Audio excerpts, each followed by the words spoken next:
Дүнде теңіз терек емес, адамның жан дүниесі терек деп Мағжан Жұмабаев атамыз айтқан.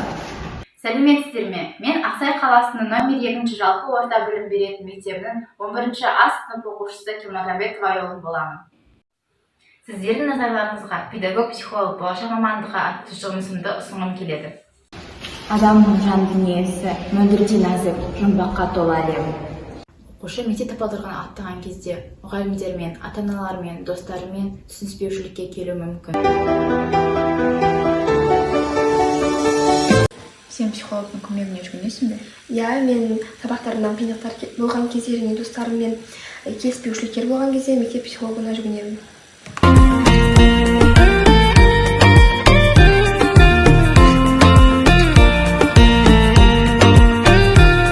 Сенің ойынша мектеп психологтары сіздерден сауалнама, тесттер алған кезде оны қандай мақсатпен алады деп ойлайсың? Олар біздің ата-анамызбен қарым-қатынасымызды, буллингке түстік пе, оны анықтау үшін зерттеулер жүргізеді.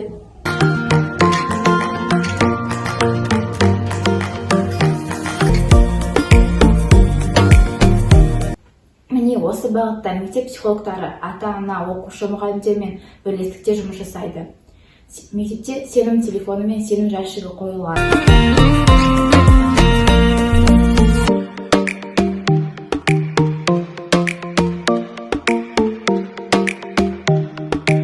Жерімізде 100-ден астам мамандық бар. Оның ішінде біреуі үй салып, темір жол салса, екіншісі бидай отырғызып киім тігеді.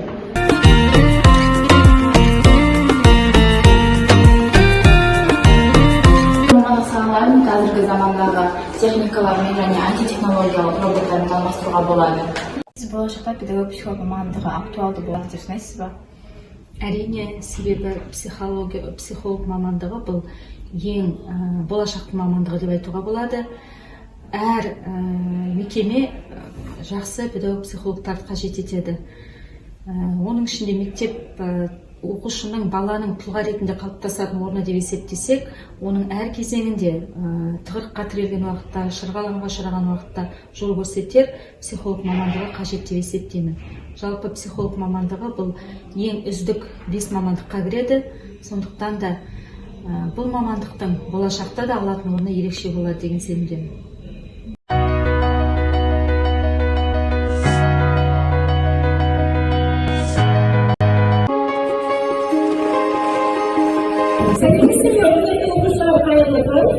Ақсай қаласының номері 2 орта мектебінің педагог-психолог Өсербаева Марат қызы боламын. Жас психолог байқауының 2 кезеңіне «Мен және менің ортам» семинар тренинг тақырыбын таңдап отырмыз. Менің қасымда Кемалжанбетова Айолын 11 А сынып оқушысы сіздермен достармен болады. Оң жақта көршімізге көз қысамыз. Сол жақта көршімізге жүрекше сыйлаймыз. Ал енді қарама қарсы тұрған көршіңізге барып қол беріп амандасамыз. Біздер әркім оқушы өзінің есімін, тарихын айтып береді. Жақсы, мен бастайын. Менің атым Марал, менің атым Даған қойған. Тауда Ақбөкен Марал деген сұлу аң бар ғой, бәріміз білетін шығарсыздар. Сол сияқты сұлу, әдемі қыз болсын деген. Менің атым Айкерім, менің атымды әжем қойған, және де менің атымды Керім, Сық болсын деп қойған. Менің есімім Алмаз, менің атымды ата-аналарым қойды. Мағынасын білмеймін. Менің есімім Зарина, менің есімімді апам қойды. Өзінің үлкен апамның атына сәйкес келеді. Жаттығу мақсаты бойымызда мазасыздықтан арылу, бір-бірімізге деген сенімді қарым-қатынас орнату. Олай болса, балалар, қолымызда қаламсапты аламыз да, қолымыздың ұшымен бір-бірімізге тілек жасай отырып тұратын боламыз. Тұрамыз, жақсы, рахмет. Ойында мазасыздық ешкімнен байқалмады. Әрине, бірінші әлсіз тұстарыңызды, екінші жағына мықты тұстарыңызды жазып шығасыздар. Тренинг 5 минутқа есептелген, сондықтан уақыт шектеулі. Мықты тұстарымызды алып қаламыз да, әлсіз тұстарымызды қоқыс шелекке лақтыратын боламыз. Тамыз бірге қоқыс шелекке ұстай қояйық.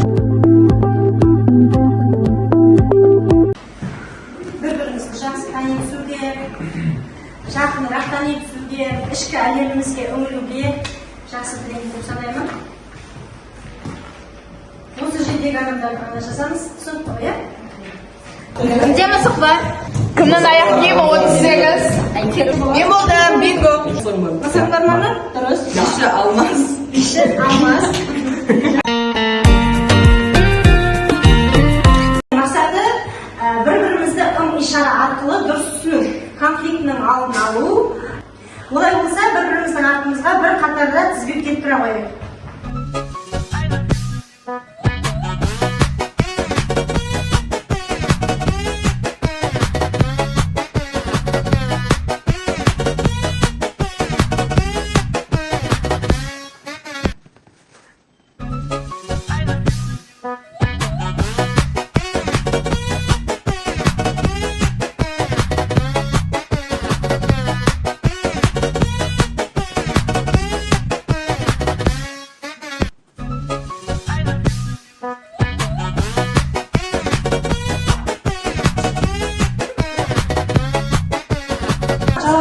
Ормандағы аюдың қолтынайы көп екен. Теріп ағайып, қалтамызға салайық.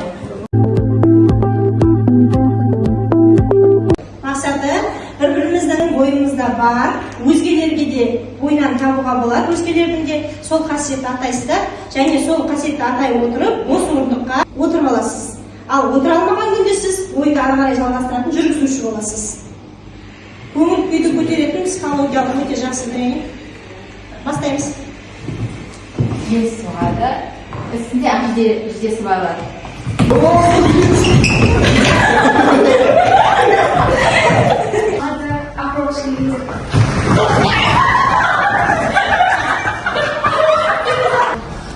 Жел соғады, кім туфли киді.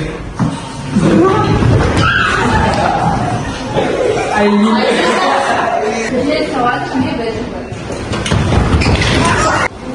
Жел соғады, кімде қара түс бар. Жел соғады, кімде шашын алды.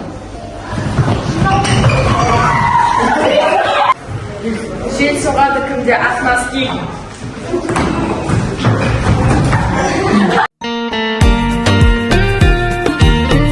Тренингіміз менің сенетін ортам деп аталады. Бұл біздің стресстен және қорқыныштан арылу үшін арналған тренинг. Тренингтің инструкциясымен, нұсқауымен түсіндіріп өтейін. Қазір барлығымыз қолымызды айқастыра отырып, жүк құраймыз да, құлайтын адамды ұстауға арналған трек жасаймыз қолымыз арқылы. Одан соң құлайтын адам өз араныздан мен деген адамдар шықсын, өз еркімен ішке демді ұстайсыз, жайлап шығарасыз, сосын көзіңізді жұмып, денеңізді, иығыңызды аяқтың ұшына дейін бос ұстап, құлау керексіз. 1, 2, 3. Алена, көзіңді жұмып. Кішкене хотя бы наколканы шешші бірады. Мат көдеп қазір. Ничего страшного. Көз жұмамыз.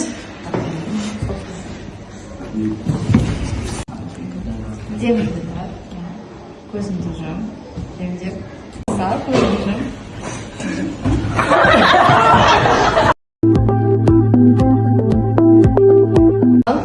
Біздің тренингіміз бәлесіне жетті.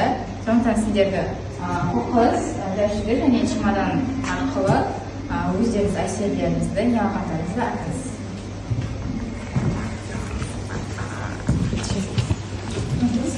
Чемодан белгісімен сіздер бүгінгі тренингтен алған сізге ұнаған тұстарын көрсетесіз. Ал қоқыс жәшігіне бүгінгі тренингтен сізге не ұнамады, соны жазуларыңызды сұраймын.